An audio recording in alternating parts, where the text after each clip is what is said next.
ہو سکتا ہے دیکھا ہو، ثابت نہ ہونے کا یہ مطلب نہیں ہوتا کہ دیکھا ہی نہیں ہے، ہو سکتا ہے دیکھا ہو، لیکن کسی سند کے ساتھ محدثین کو صحیح روایت نہیں مل سکی کہ انہوں نے حضور اقدس صلی اللہ علیہ وسلم کی بارگاہ میں آئی یا ان کے ساتھ ملاقات کی، تو اس حوالے سے کتب حدیث یا محدثین کرام خاموش ہیں۔ تو اس لیے جو لوگ ان کو کبار تابعین میں شامل کرتے ہیں وہ اس وجہ سے کرتے ہیں۔ اس کا یہ مطلب ہرگز نہیں ہے کہ انہوں نے دیکھا ہی نہیں ہے، یقینی اور قطعی بات نہیں ہے، ہو سکتا ہے دیکھا ہو۔ اور جو ان کو صحابی کہتے ہیں وہ اسی لیے کہتے ہیں کہ انہوں نے رسول اللہ کا زمانہ پایا ہے، تو پھر ہو سکتا ہے کہ رسول اللہ سے انہوں نے ملاقات بھی کی ہو، اس لیے ان کو بعض نے صحابی بھی کہا ہے۔ لیکن اگر نہیں بھی صحابی ہیں تو صحابی نہ ہونا یہ اس کو لازم نہیں ہوتا کہ کوئی بندہ صحابی نہ ہو تو اس کے جو مرضی اس کے کھاتے میں آپ ڈال دو اور آپ اس کی جو مرضی اس کے بارے میں کہنا شروع کر دو۔ اگر یہ صحابی نہیں بھی ہیں تو یہ مولا علی کے جرنیل ہیں، ان کے سپہ سالار ہیں، مولا علی نے ان کے اوپر اعتماد کیا ہے، اس لیے ہم ان کی تعظیم بھی کرتے ہیں، ان کو لائق تعظیم بھی سمجھتے ہیں، قابل احترام بھی سمجھتے ہیں۔ میں نے پچھلی ویڈیو میں بھی کہا تھا کہ اگر آپ یوں زاویہ بنا لیں گے کہ جو صحابی نہیں ہے اس کے بارے میں جو مرضی ہے کہہ دو، تو پھر میں پوچھتا ہوں کہ مولا علی کے مقابلے میں جو تابعین آئے ان تابعین کے بارے میں تم کیا کہو گے؟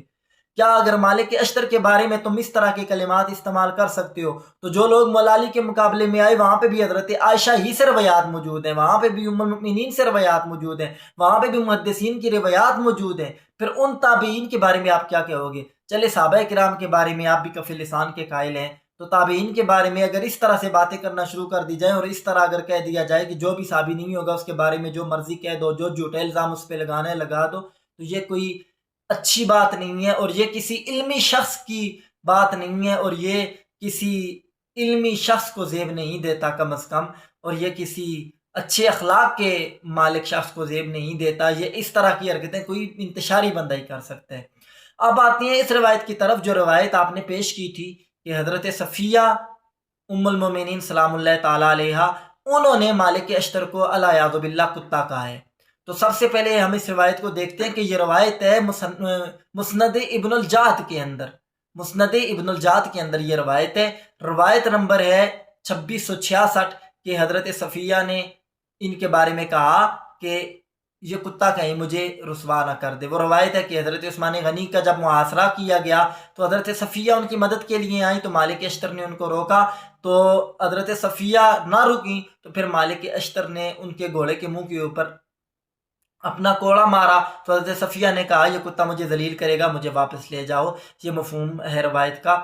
تو مسند ابن الجعد کے اندر یہ روایت ہے۔ پہلی بات تو یہ کہ اس روایت کی سند کے اوپر کلام ہے، اور جو اس روایت میں حضرت صفیہ کے غلام کنانہ اس کے راوی ہیں ان کے اوپر محدثین کرام نے کلام کیا ہے، اور خود اہل حدیث نے اپنی تحقیق کے اندر ان کی جو آن لائن تحقیق ہے کنانہ کو ضعیف کہا ہے۔ اگرچہ کنانہ کے بارے میں بعض محدثین نے ان کی توثیق کی ہے جس طرح ابن حجر نے، لیکن امام آزدری نے انہوں نے اس کو ضعیف قرار دیا ہے، اور ابن حجر نے اس کے ضعف کو قبول نہیں کیا، اور اس کی کنانہ کی تضعیف کو رد کرتے ہوئے ابن حجر اسقلانی نے ان کی روایات کو مقبول قرار دیا ہے، لیکن ان کو امام ترمذی نے بھی ضعیف قرار دیا ہے۔ امام ترمذی نے ایک روایت کے تحت ان سے روایت کی ہے، اور اس روایت کو انہوں نے کہا ہے کہ لیسا بمعروف، کہ ان کی یہ روایت معروف نہیں ہے، اور ان کو منکر قرار دیا ہے۔ اور اسی طرح امام علی مدینی نے بھی ان کی روایت کو قبول نہیں کیا۔ تو یعنی محدثین کرام نے کنانہ کی روایت کے بارے میں اختلاف کیا ہے، اور امام ابن حجر اسقلانی کے علاوہ دیگر محدثین کرام نے ان کی روایات کو ضعیف قرار دیا ہے، اس لیے اہل حدیث نے خود اپنی تحقیق کے اندر کنانہ راوی کو ضعیف کہا ہے۔ تو پہلی چیز تو یہ ہے کہ کنانہ راوی ضعیف ہے، لیکن اگر وہاں پہ پھر بھی آپ کہتے ہیں کہ نہیں یہ روایت حسن ہے، تو اب اصل جو بات ہے اس کی طرف آتے ہیں کہ جو ابن الجعد ہیں ان کا نام ہے علی بن جعد، یہ امام بخاری کے استاد ہیں، انہوں نے اپنی کتاب مسند ابن الجعد کے اندر اس روایت کو نقل کی ہے۔ تو اب آئیے اس بات کی طرف کہ اہل حدیث حضرات آپ کس منہ کے ساتھ ابن الجعد کی اس روایت کو پیش کر رہے ہیں، حالانکہ آپ کے نزدیک تو ابن الجعد وہ رافضی ہے، اور کٹر رافضی ہے آپ کے نزدیک، اور آپ نے ابن الجعد کی روایات کو اعمال میں بھی قبول نہیں کیا۔ آپ نے ابن الجعد کی روایات کو، جو امام بخاری کے استاد ہیں، ان کی منافقت اور مداہنت چیک کریں، یہ علی بن جعد امام بخاری کے بھی استاد ہیں، امام احمد بن حنبل کے بھی استاد ہیں، لیکن اہل حدیث کے شیخ زبیر علی زئی نے قیام رمضان اپنی کتاب کے اندر اس کے صفحہ نمبر 31 کے اوپر اس نے باقاعدہ طور پہ لکھا ہے کہ علی بن جاد کی روایت 20 رکعت تراویح کے حوالے سے اس نے روایت کا یہ کہہ کے انکار کیا ہے کہ علی بن جاد یہ مختلف فی راوی ہے اور یہ صحابہ کرام کے بارے میں پرتشدد نظریہ رکھنے والا تھا اور حضرت امیر معاویہ کی تکفیر کرنے والا تھا، اس لیے اس کی روایت کو قبول نہیں کیا جا سکتا۔ اعمال کے باب میں بھی آپ نے علی بن جاد کی روایت کو قبول نہیں کیا، تو آپ کس طرح اس روایت کو قبول کر سکتے ہیں؟ جہاں پہ حضرت علی کے خلاف بات آئے تو وہاں پہ آپ ہر کسی کی روایت قبول کر رہتے ہیں، اور دوسری طرف میٹھا میٹھا ہپ ہپ تے کوڑا کوڑا تھو تھو، اس طرح سے نہیں ہونا چاہیے۔ اور علی بن جاد یہ جو شخصیت ہیں یہ بے شک امام بخاری کے استاد ہیں، امام بخاری نے بخاری شریف کے اندر ان سے 10 سے زائد روایات نقل بھی کی ہیں، لیکن اس کے باوجود بعض محدثین کرام نے ان سے روایات نقل نہیں کی۔ اس کی وجہ یہی تھی کہ علی بن جاد یہ بعض صحابہ کرام کے حوالے سے سخت رویہ رکھتے تھے، بلکہ انہوں نے حضرت امیر معاویہ کی تکفیر کی ہے۔ امام احمد بن حنبل کے بیٹے عبداللہ بن احمد بن حنبل انہوں نے رسائل احمد بن حنبل کے اندر اس روایت کو نقل کیا ہے کہ انہوں نے حضرت امیر معاویہ کے بارے میں ان کے بارے میں یہ کہا کہ الیاذ باللہ واللہ ما تعالی غیر الاسلام، کہ امیر معاویہ غیر اسلام پہ فوت ہوئے، یعنی ان کی تکفیر کے قائل تھے۔ امام بخاری کے استاد ہیں اور حضرت امیر معاویہ کی تکفیر کر رہے ہیں۔ اب آپ بتائیں کہ ایک طرف آپ بڑا کہتے ہیں کہ ہم صحابہ کے غلام ہیں، ہمیں صحابہ کا بڑا درد ہے، ہمارے دلوں میں صحابہ کی بڑی محبت ہے، اب کہاں گئے ہیں تمہاری صحابہ کی محبت کے نعرے؟ آپ علی بن جاد کی روایت، یہی وجہ ہے کہ علی بن جاد سے امام مسلم نے بھی روایات نہیں لی، امام ابو داؤد نے بھی روایات نہیں لی، امام احمد بن حنبل نے بھی ان کی روایات لینے سے انکار کیا اسی وجہ سے، لیکن امام بخاری نے ان کی روایات لی ہیں، اور امام بخاری اور امام احمد بن حنبل کے اساتذہ میں سے بھی یہ ہیں، لیکن ائمہ حدیث میں سے بعض نے ان کی روایات نہیں لی، اگرچہ ثقہ راوی ہیں، عادل راوی ہیں۔ تو اب سوال یہ ہے کہ امام بخاری نے پھر ان کی روایات کیوں لی ہیں؟ تو امام بخاری رحمۃ اللہ تعالیٰ علیہ انہوں نے ان کی روایات اس لیے لی ہیں، یا جن محدثین نے ان کی توثیق کی ہے، تو اہل سنت کا یہ محدثین کرام کا یہ اصول ہے کہ اگر کوئی راوی ثقہ ہو اور عادل ہو، سچا راوی ہو، تو وہ جو راوی ہوتا ہے اس کی روایات وہ قبول کر لیتے ہیں، اگرچہ کہ وہ روایات اس کے عقیدے کو تقویت نہ دیتی ہوں، اگرچہ وہ عقیدے میں رافضی خارجی کیوں نہ ہو، اسی لیے حدیث کی کتب میں رافضیوں، خارجیوں اور بدعتیوں کی بھی بعض روایات آتی ہیں جو سکہ ہوں، لیکن اگر وہ ان کے عقیدے کو تقویت دیتی ہوں تو پھر ان روایات کو چھوڑ دیا جاتا ہے۔ تو اب امام بخاری نے ان کی روایات لی ہیں اور دیگر محدثین کرام نے ان کی روایات لینے میں احتیاط برتی ہے۔ اس کی وجہ یہ ہے کہ یہ صحابہ کرام کے حوالے سے سخت لہجہ رکھنے والے تھے اور یہ صحابہ کرام کے حوالے سے سخت الفاظ استعمال کرنے والے تھے، تو اس لیے محدثین کرام کی ان کی روایات کو قبول کرنے میں احتیاط کی ہے، اور محدثین کرام نے پھر ان کی روایات کو لینے سے سکوت اختیار فرمایا ہے۔ اس کی وجہ یہ ہے۔ تو جب ان کی محدثین کرام روایات نہیں لے رہے ہیں اور آپ کے نزدیک تو بالخصوص ان کی کوئی بھی روایت قبول نہیں ہے، حالانکہ امام بخاری کے نزدیک ان کے اعمال میں روایات ہیں، لیکن جب روایت آپ پیش کر رہے ہیں یہ پھر بھی نہیں لی جا سکتی۔ اس کی وجہ یہ ہے مہاجرات صحابہ کا جو باب ہے اس کے اندر کسی محدث نے بھی ان کی روایت کو نہیں لیا، کسی محدث نے بھی مشاجرات صحابہ میں آپ ثابت کریں کہ کسی محدث نے مشاجرات صحابہ کے اندر ان کی روایات کو لیا ہو۔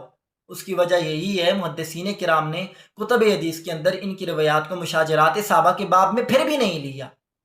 جن محدثین نے لی بھی ہیں انہوں نے اعمال کے باب میں لی ہے، لیکن مشاجرات کے باب میں نہیں لی۔ اس کی وجہ یہ ہے کہ مشاجرات کے اندر ظاہر سی بات ہے یہ صحابہ کرام کے حوالے سے سخت رویہ رکھنے والے تھے،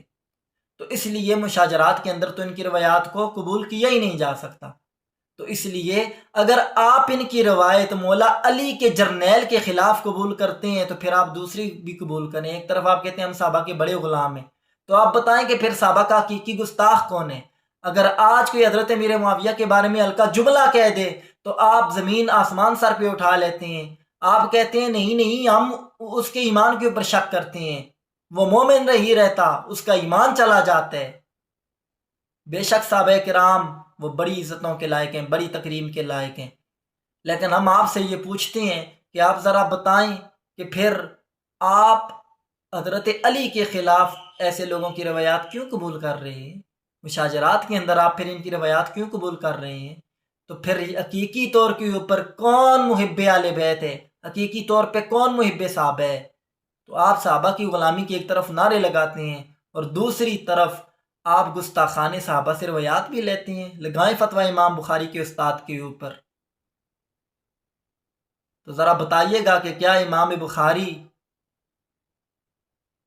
انہوں نے یہ فتویٰ کیوں نہیں دیا؟ جو فتوی آپ آج کے دور میں لگا رہے ہیں، امام بخاری نے یہ فتویٰ کیوں نہیں دیا؟ تو اس لیے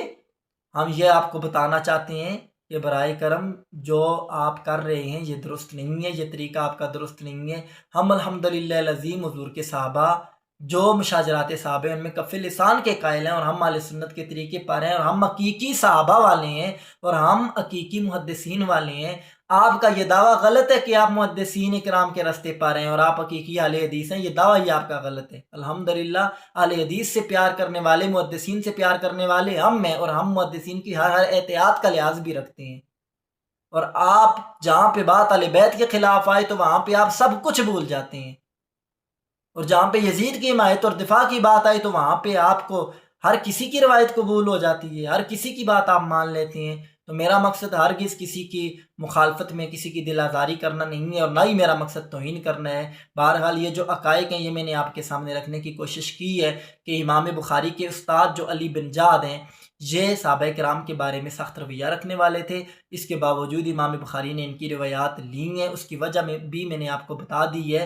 اور یہ جو اہل حدیث ہیں یہ ان کی روایات کو قبول کرتے ہی نہیں ہیں۔ تو جب ان کی روایات کو قبول ہی نہیں کرتے تو پھر بات ہی ختم ہو گئی۔ جب ان کی اعمال کے بارے میں بھی روایت قبول نہیں کی جا سکتی تو پھر تمہارے دلوں میں یہ بغض اہل بیت ہے، جس کی وجہ سے تم یہاں پہ آ کے مالک اشتر کے بارے میں اس طرح کی روایات لے رہے ہو۔ لہذا حضرت صفیہ کی وہ جو روایت ہے، پہلی بات تو یہ کہ کنانہ راوی کے ضعیف ہونے کی وجہ سے بھی قابل قبول نہیں ہے، اور دوسری بات یہ ہے کہ اہل حدیث کے نزدیک علی بن جعد کی کوئی روایت بھی قابل قبول نہیں ہے۔ لہذا اور اہل سنت کے اصولوں کے مطابق مشاجرات صحابہ میں ان کی کوئی روایت قبول نہیں ہے۔ لہذا یہ روایت چونکہ اس میں علی بن جعد انہوں نے اس روایت کو نقل کیا ہے اور انہی سے باقی مورخین نے نقل کی ہے، لہذا یہ روایت درست نہیں ہے۔ اللہ کی بارگاہ میں دعا ہے کہ ہمیں صحیح معنوں میں محبی اہل بیت رکھے اور صحابہ کرام کا بھی ادب کرنے کی توفیق عطا فرمائے۔ وما علیہ الا البلاغ المبین۔